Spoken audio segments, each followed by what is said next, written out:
Howdy, welcome everyone to another narration. This isn't something I usually do, but this week I found something new and unique to write about. I'm calling it the Roadhouse Weekly, where I pick two randomly generated objects from reality and write about them.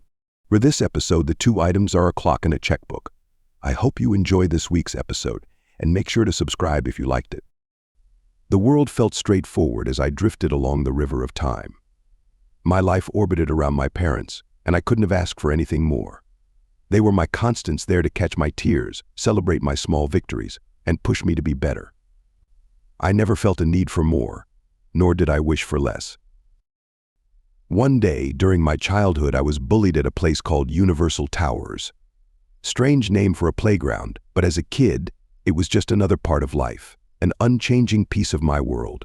That day, I came home sobbing, weighed down by the unfairness of it all. Why had I been picked on? Why didn't the world stand up for me the way my parents always did? My parents, in their uniquely different ways, offered two vastly different paths forward. One suggested I march straight back to the bully and show him I wasn't someone to be trifled with.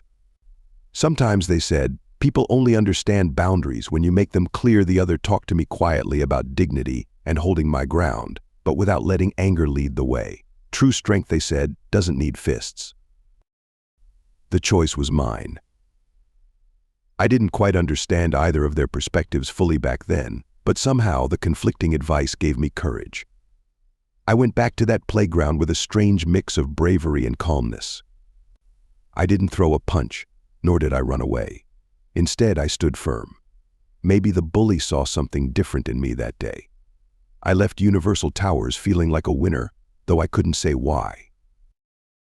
As the years rolled on, I grew up, moved away, and faced challenges that made playground spats seem trivial. But looking back, I began to see how those little lessons had rooted themselves deeply in me, influencing how I approached life's difficulties. My parents' words, the strange combination of softness and strength, lingered with me, guiding me in situations that called for grit and restraint.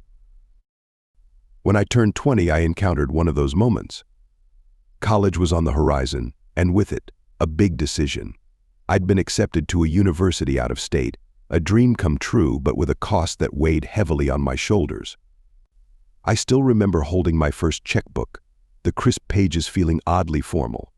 The act of signing that check made my future feel both thrilling and intimidating. That check was the first of many sacrifices I'd have to make, and I realized it would take more than just academic success to carry me through.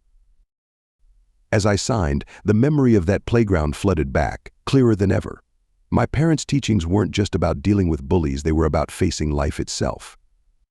Each lesson, in its own way, reminded me of the importance of standing my ground, of not folding under pressure, but also of knowing when to be gentle with myself.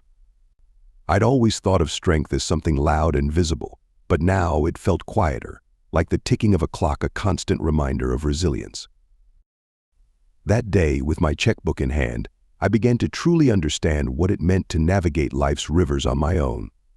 I knew there'd be times when I'd have to take a firm stand and others when I'd need to let things flow. The clock kept ticking, marking each moment, each decision, and each step forward. And somehow, as the pages in that checkbook dwindled and the hours passed, I realized I'd left Universal Towers a winner that day in ways I was only just beginning to see.